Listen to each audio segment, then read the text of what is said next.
Good morning, class. Today we shall be beginning with the 7th chapter, that is disaster, natural and man-made disaster in geography. Alright, the 7th chapter. So you need to follow the book, which is on page number 67. Alright, page number 67, chapter 7, natural and man-made disaster. Okay, now let us begin. So the first thing that we are going to do is we are going to learn the meaning of disaster. What do you mean by disaster? Okay, now in simple terms, alright, a disaster is an event. Alright, a disaster is an event or an incident which is caused suddenly, alright, which is caused suddenly, and it causes destruction and loss of life. So in simple terms, a disaster is an event which occurs suddenly and which also results in the loss of property and also life. Alright, okay. Now, what is a disaster? A disaster is an unexpected event. Now, what do you mean by unexpected? It means that you were not ready. That event to be occurred was not expected. So, it occurred all of a sudden.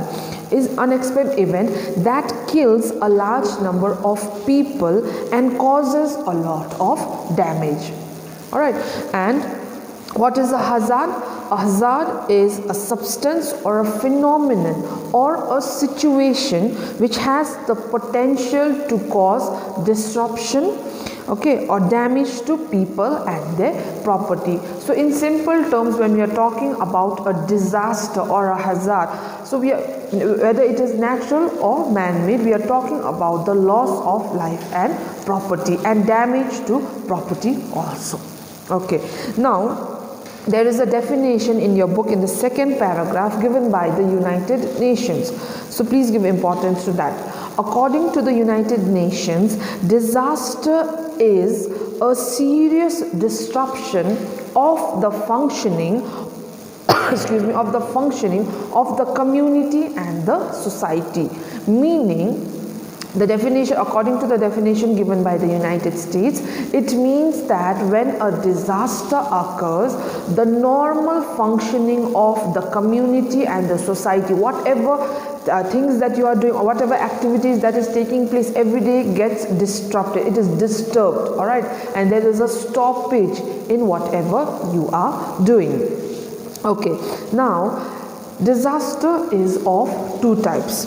First is the natural disaster and the second one is the man-made disaster. Okay, so let us first do the natural disaster. Now what is a disaster? You know the meaning. Now a natural disaster is a disaster which is caused by natural phenomenon. That means it is not a result of human activities. Okay, so in your book, if you look at page 68, from there we are going to start doing a few natural disasters. Okay, so we are going to start with that. So first let us do the meaning of natural disaster. Now what do you mean by natural disaster? Natural disasters are caused or it occurs naturally without the effect of human activities. Now, for example, earthquakes, tsunami, floods, landslides, okay, and these are also weather related.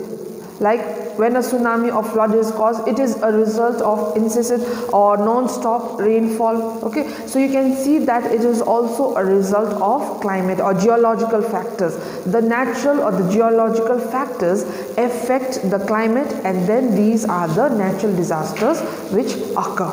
Okay, so natural disasters are caused by some naturally occurring phenomenon such as earthquakes, flood, tsunamis and so on. Now, first we are going to do floods, some disasters in India and around the world. Okay, I have skipped man-made disaster because first I want to explain the natural disasters. Alright, so the first one will be floods.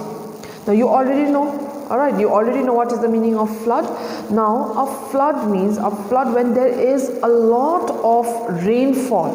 When there is a lot of rainfall, the sea level rises, and then that water starts entering into the residential area. So when there is flood, there is a lot of disruption of life as well as property. Okay, so how can floods be considered as a disaster? Floods can be considered as a disaster because a flood is a situation or an incident where there is a lot of water due to incessant rainfall. Alright, non-stop rainfall for many days, which leads to the level of seas and oceans rising, and when the level of sea and ocean rises, the water starts entering into the residential area, and that causes floods. Alright, now when there is flood, you know that the flood water it is not only the water which is entering the residential area, but it also brings along with it debris.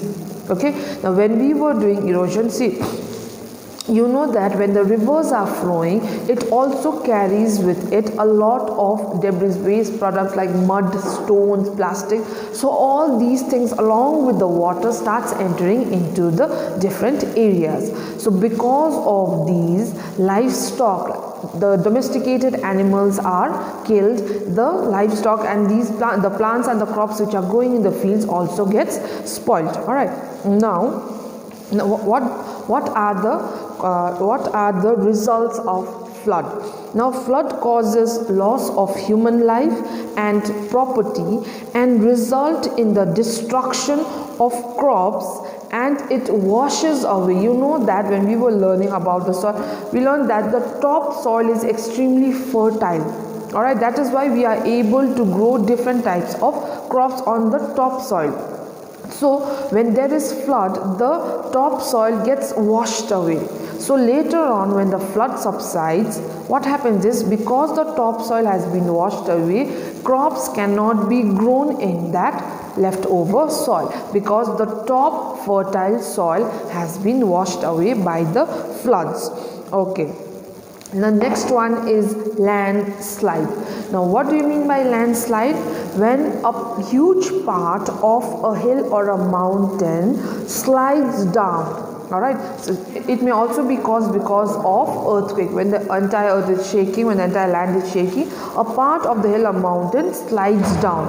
Okay, now when it is sliding down, it brings along with it, suppose if there are a few houses, if it is a residential area, the entire area is destroyed, the livestock are destroyed, the crops are also destroyed. All right, and here also crops and livestock is also destroyed. Okay, now landslides are often caused because of continuous deforestation on the hilltops. Now, what do you mean by deforestation?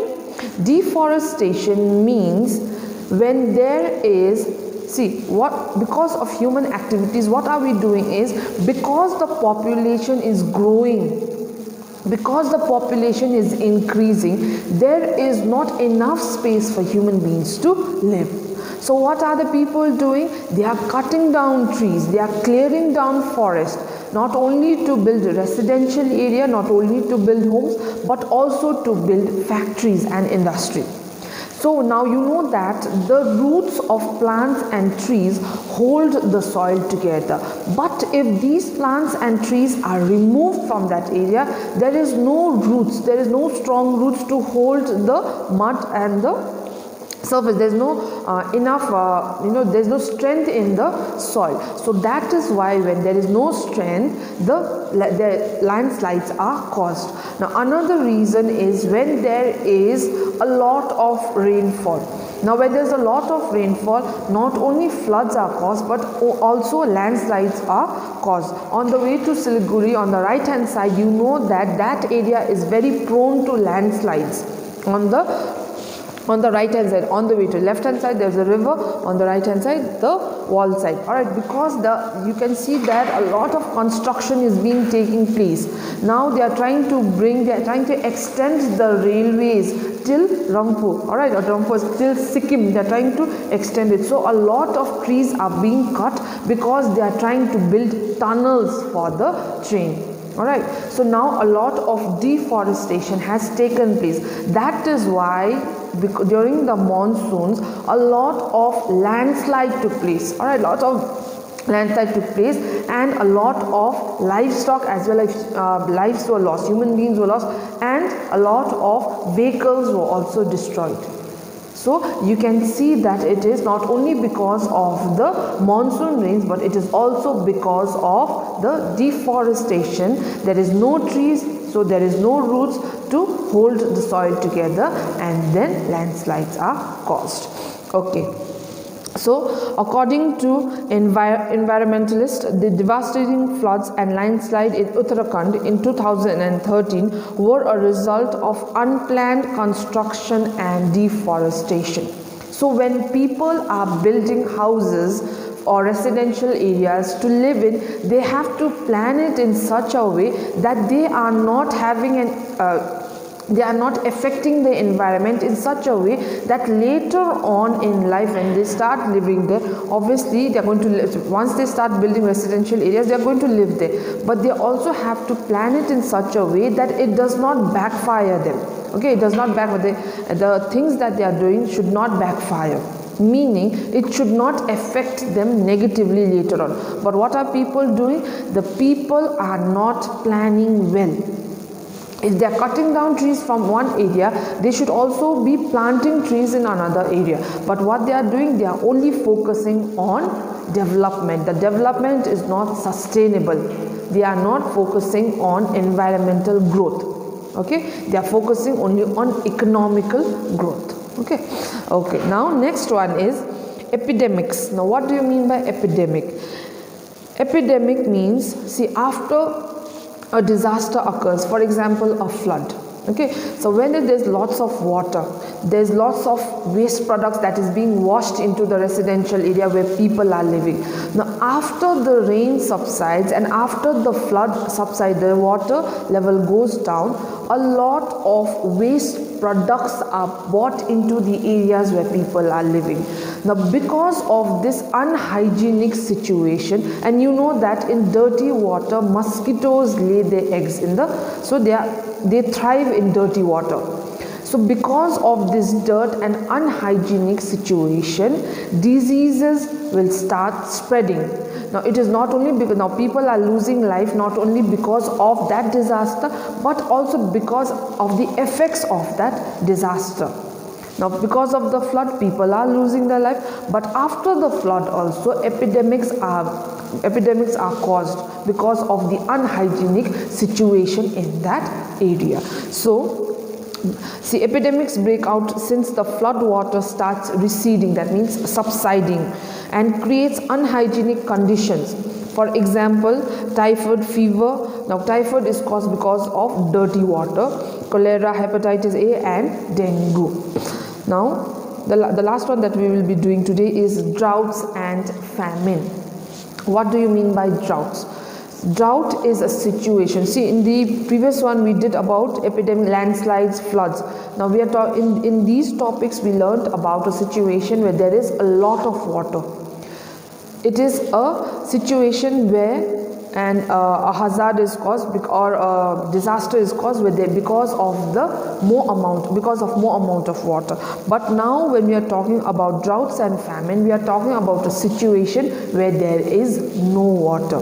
Now see, droughts are a result of ill preparedness. That means you are not prepared for the situation to face insufficient monsoon or untimely rains that destroy crops. Now in India, we focus or we mainly bank on the monsoon rains. The monsoon rains, what we do is we only focus on the monsoon rains. We rely on the monsoon rains to grow our crops, but we are not prepared for a situation. What if the rains do not come? What if there is insufficient rain? Even if the monsoon has begun but there is not sufficient rain? What if there is no rain? What if the rainfall comes very late? Now you know that Monsoons are seasonal, that means rainfalls takes place only during the monsoon season. During the other seasons there is no rainfall. So what are we going to do when there is no rainfall? So because of ill preparedness, because we are not prepared, the crops are unable to get a lot of water or the amount of water that it requires to grow. So what we do now is because we are ill prepared, now see, or untimely rains that destroys the crops.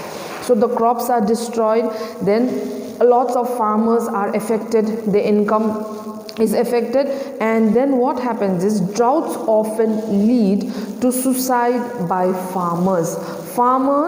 It leads to suicide by farmers in different parts of India, and droughts and famines are common in the Indian subcontinent. Now, drought means when there is no water, there is insufficient water, all right. So the farmers are unable to grow the crops.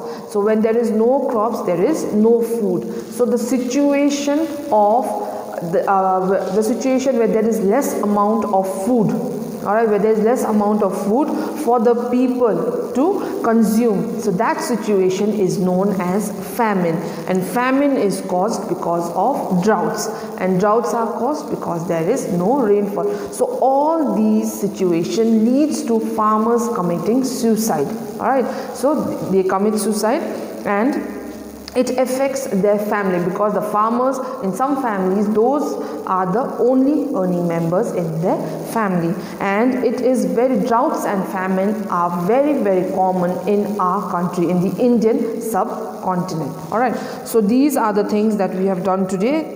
We've done disaster, the meaning of disaster, the meaning of natural disaster, and the different types of natural disaster. Now in the next class we shall be doing man-made disaster. What is the meaning of man-made disaster? And we are also going to do disaster management. That means how are we going to prepare ourselves if a disaster occurs, and in case it occurs, what are we going to do after it occurs? All right. Okay. Thank you.